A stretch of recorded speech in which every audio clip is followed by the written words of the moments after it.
Hey folks, Eric Dillon here on a rainy day on the way to the gym. Anyway, this one's going to be a short, as I say. I did a little bit of digging into the statement that I've seen bantied around on the internet for quite a while now that says we have upwards of 90,000 thoughts a day, and that 90% of those thoughts are repetitive from the day before.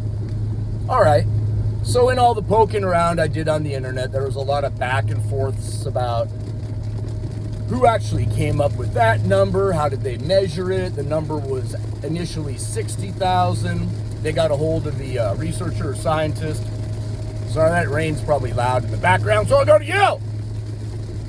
Anyway, the consensus was more along the lines of about 6,000 unique thoughts in the day.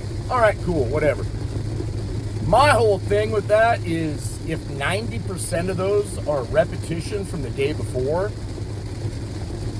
think about the potential we have. If we're actively shifting our brains over to a more positive mindset, we're addressing the negative thoughts, the patterns, the going down the spiral of negativity. If we're working on all those things, right? Like we should be.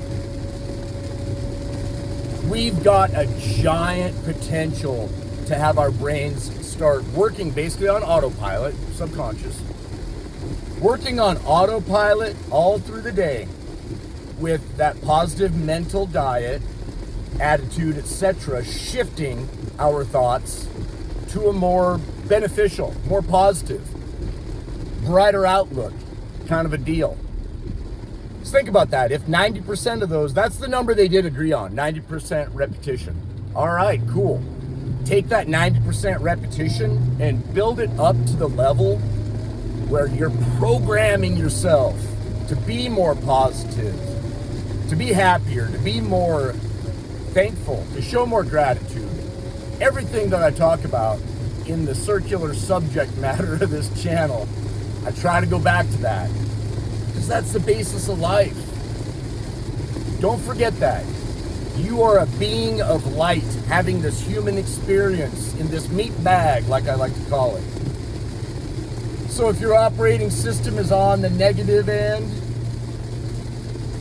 shifting it over to something more positive and then having that repeat itself day after day after day, you've got all the potential in the world. All the potential in the world. So keep that in mind. Let me know what you think. Hit me up in the comments. Ask me some stupid shit. I don't know. Ask me whatever. But I will talk to you guys later. Bye.